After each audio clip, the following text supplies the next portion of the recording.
Powered by the Montana Television Network. This is the 10 o'clock news on Q2, Montana's news leader.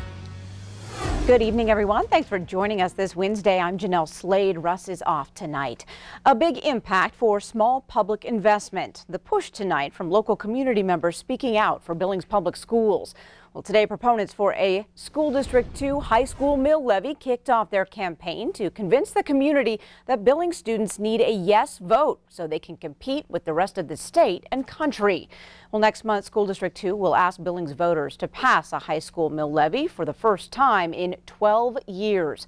Nearly $1 million operational levy will be on the ballot for mail-in election on May 8th. Now, the levy dollars would update textbooks and tools for learning and help with career counselors who help students develop career and college pathways. Now, if passed, the levy would increase property taxes $10 on a $200,000 home. Now, supporters behind the mill levy say it is time.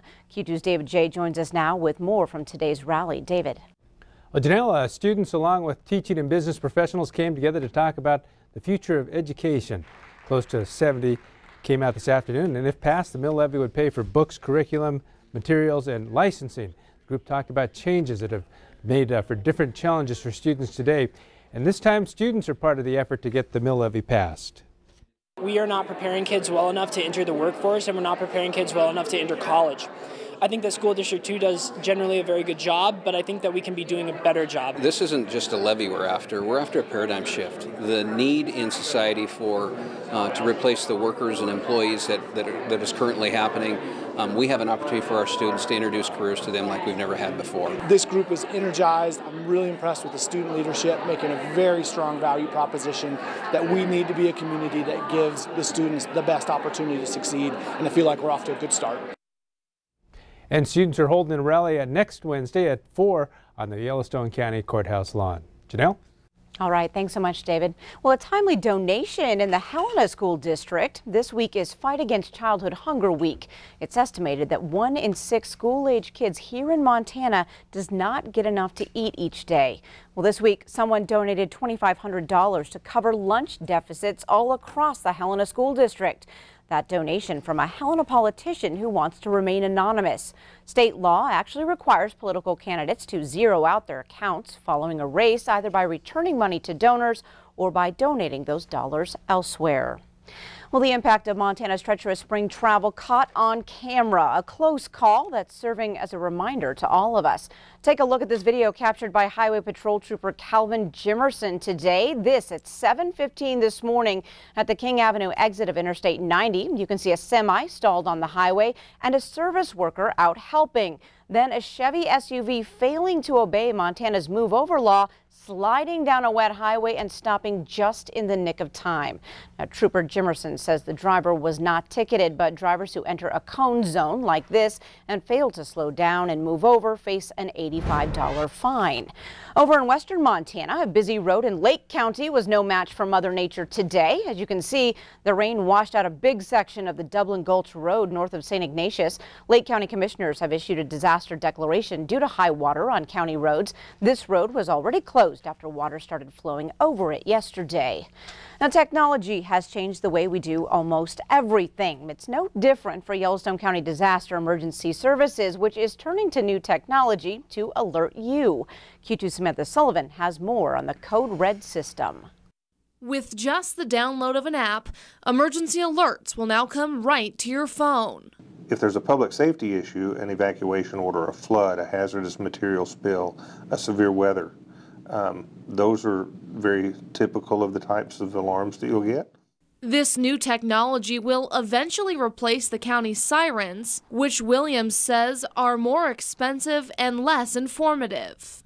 The sirens don't give you any information, and they only go off for severe weather events. But what if we have a hazardous material or a flood or a criminal activity or any of the other stuff? We have no way of knowing. While the app is convenient for some, you can also register a phone online or sign up with an email address, making alerts accessible to almost everyone. In Yellowstone County, our current siren system only covers 0.7% of the land area. So with Code Red, we're able to reach well over 95% of the people. The Code Red system is free for users, but will cost the city and county about $25,000 a year. Williams says that number is still less expensive than the sirens, which can cost about $30,000 a piece to buy and doesn't include maintenance. In Billings, Samantha Sullivan, MTN News. Thanks, Sammy. The next county emergency test will happen on April 17th. There will be both a siren test and a test of the Code Red system. Now, to sign up for free, you can find a link in this story on our website, ktvq.com. Well, on the weather scene, it was just a dash for Billings, but other areas of Montana and Wyoming are digging out after this latest snowstorm.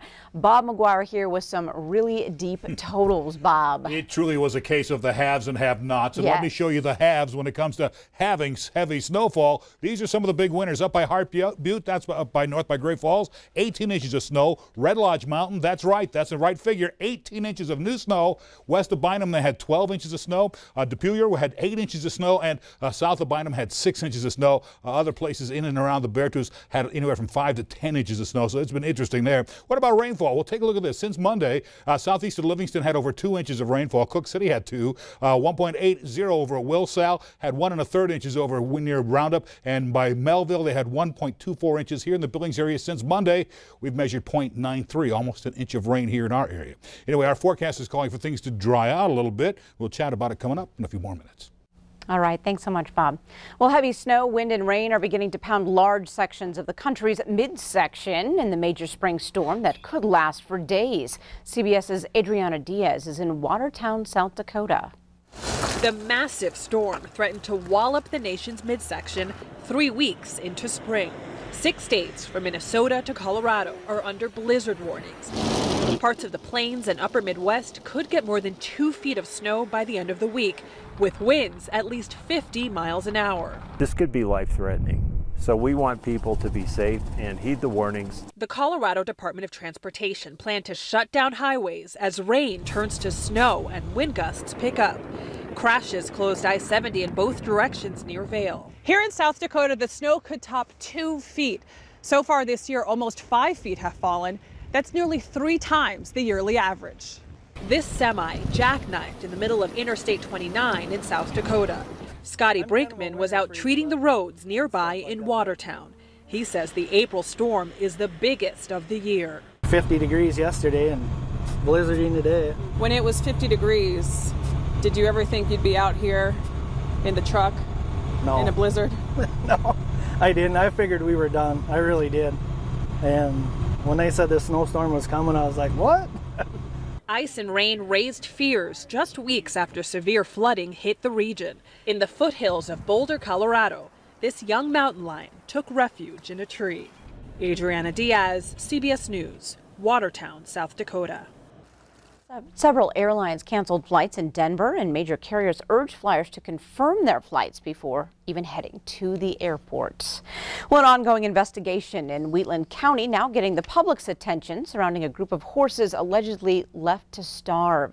Here's some photos sent to us by viewers. The sheriff's office is investigating, and the county attorney's office tells us this has been an ongoing issue for years. The horses are part of a group of roughly 19 grazing in the area of Yellowstone Basin Acres near Shawmut on Canal Road. Now, no one has been charged, but currently the sheriff's office is tracking down the horses and trying to get them care. We're told the horses were put there by various owners and left to graze. However, the winter and lack of vegetation have left little for the horses to eat. President Trump's latest executive orders signed today in Texas could get oil moving through the country and across borders at a faster pace. The 2 orders make it easier for the oil and gas industry to build pipelines and other infrastructure. It also gives the president sole authority to approve cross-border pipelines such as the Keystone XL. One of the orders directs the Environmental Protection Agency to revise the way that states can consider the Clean Water Act during the process. As I've said from day one, American labor will always have a friend in the White House. You know that. I've proven that. Jobs are at an all-time high in the history of our country.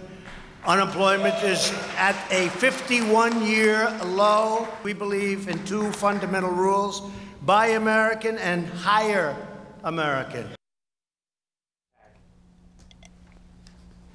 As energy prices have risen over the past several months, Trump has called on OPEC, the oil cartel led by Saudi Arabia, to reduce prices here in the U.S. Well, today, Attorney General Bill Barr making the claim that spying did happen on the Trump campaign and that he is investigating whether the surveillance was unauthorized. This as President Trump unloaded on special counsel Robert Mueller's investigation, calling it illegal and an attempted coup against the presidency. However, during today's hearing, Barr faced another round of criticism for his decision to clear the president of obstruction of justice, admitting he did not know if Mueller wanted him to make that call. Well, up next on tonight's 10 o'clock news, these FFA students are hoping to grow a love of farming with a love for their community mixed in. Plus, it was just a theory and then a dream, and now it's a reality for astronomers. Tonight, the world's first look at a black hole. And later in sports, the PBR is back in Billings this week. Hear how Flint Rasmussen has made this event one of the biggest on tour. You're watching MTN News with Jeanelle Slade and Russ Riesinger, Storm Tracker weather with Bob McGuire, and sports with Scott Breen. This is the 10 o'clock news on Q2, Montana's news leader.